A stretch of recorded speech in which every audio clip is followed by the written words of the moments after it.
शांति। आइए आज जानते हैं कि वास्तव में वो 5 पुण्य कर्म कौन से हैं जो हर ब्राह्मण आत्मा को करने हैं। यही 5 पुण्य कर्म करने से हमारी सद्गति हो जाएगी।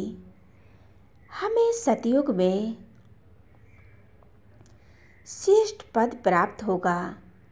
ऐसे हम कौन से पुण्य करें जिससे पाप का खाता कटता जाए और भाग्य का सितारा चमक जाए। पुण्य तो बाबा ने बहुत से हमें बताए हैं और करवाए हैं। बाबा ने हमें बहुत से पुण्यों के बारे में बताया है। उन पुण्य कर्मों से हम कोई से भी पुण्य कर्म 5 ले लेते हैं। जो मैं आपको बता रही हूँ वो पुण्य कर्म करने से आप अपना भाग्य का सितारा चमका सकते हो। इतनी गति से पाप का खाता खत्म हो जाएगा और पुण्य का खाता बढ़ता जाएगा। हमारे दुख, कष्ट, समस्याएं खत्म हो जाएंगी। जो हमारे पाप कर्म है ये हमारे कर्मों का ही फल है और हम ऐसा पुरुषार्थ करें कि उनका असर हम पर ना हो। ना हमारे मन पर और ना हमारे तन पर, और हम सफलता मूर्त बन जाएंगे, सदा हल्के रहेंगे। हम ये पुरुषार्थ कर सकते हैं। हम ये पुण्य कर सकते हैं। ये पुण्य हमें ये पुण्य नहीं करना है, हमें पुण्य का बल करना है। कोई कामना नहीं, हमें निस्वार्थ भाव से हमें ये पुण्य करना है। इन पुण्यों को करते समय हमें कोई स्वार्थ से नहीं करना है। बाबा कहते हैं हमें कोई भी कार्य करना है निस्वार्थ सेवा से करना है।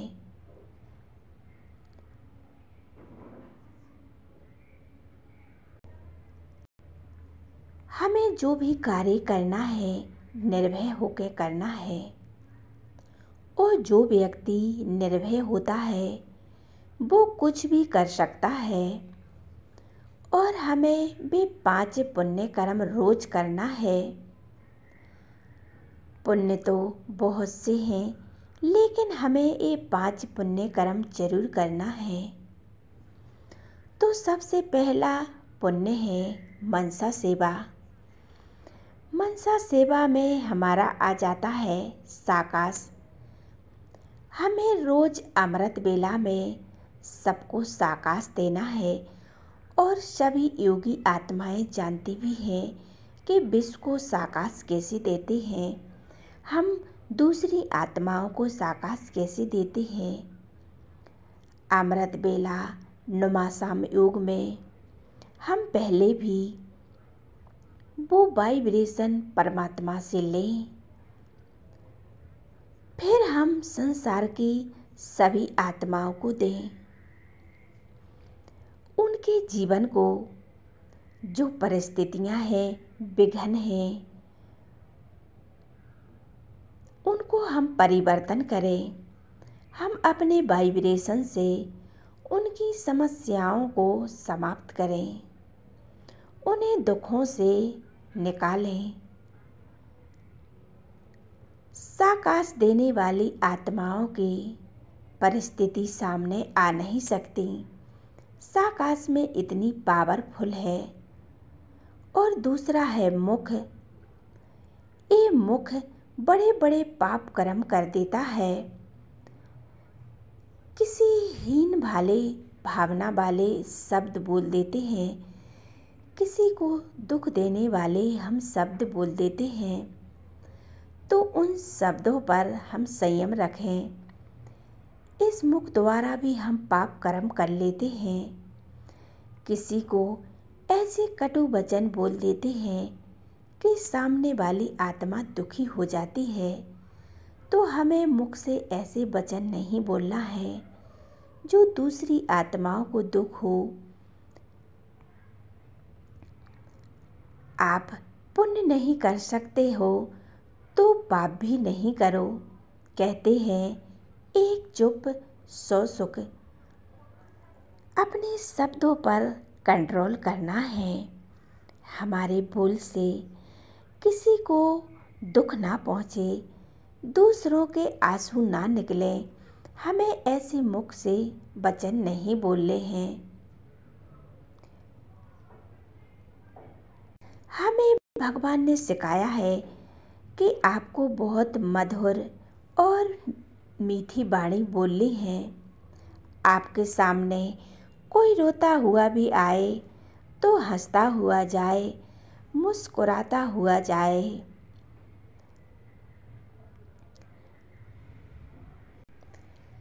हम सदा बहुत मीठे वचन ही बोलें।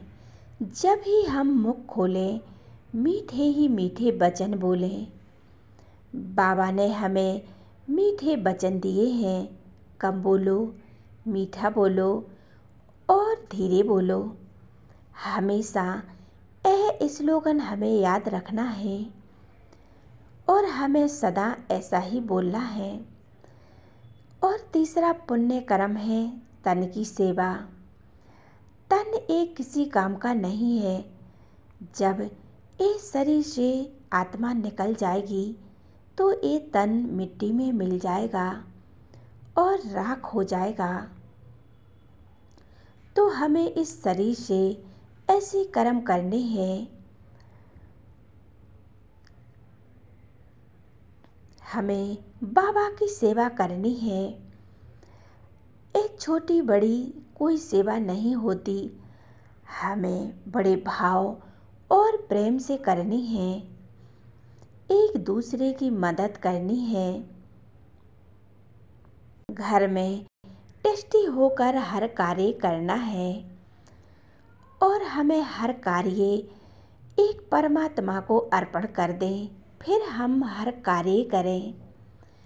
भगवान को हर कार्य सौंप दें, फिर आपको हर कार्य करना है। बाबा कहते भी हैं कि अपनी हड्डी हड्डी सेवा में लगा दो, तो तभी आपको तन बहुत स्वस्थ मिलेगा। तो हमें इसी प्रकार अपना तन मन धन सेवा में लगाना है। चौथा है धन की सेवा। धन की सेवा माने धन तो चलायमान होता है। हम सभी जानते हैं कि धन एक जगह नहीं ठहरता।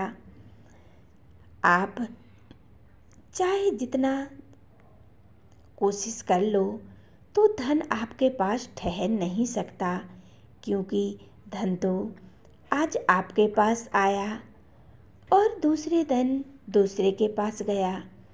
ये तो चलता ही रहता है।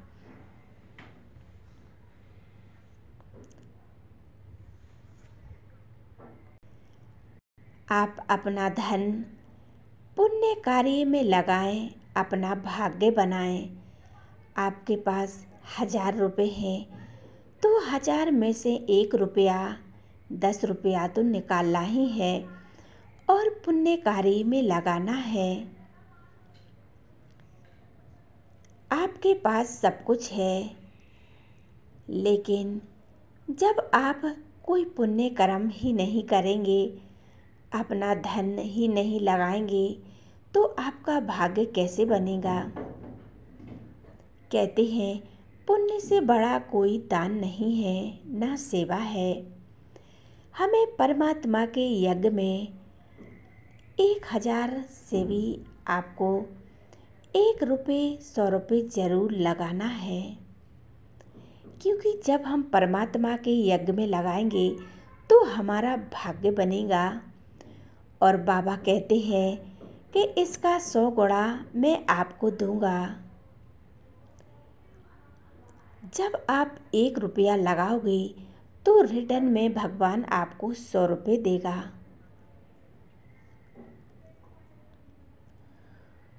भगवान के यज्ञ में आप जितना भी सफल करोगे तो ऑटोमेटिक ये धन आपके पास खिंचा हुआ चला आएगा।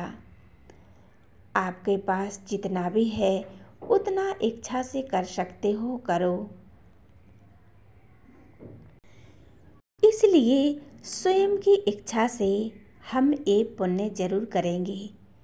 5वां है, सबसे बड़ा पुण्य है लोगों को, हर आत्माओं को परमात्मा का संदेश दें।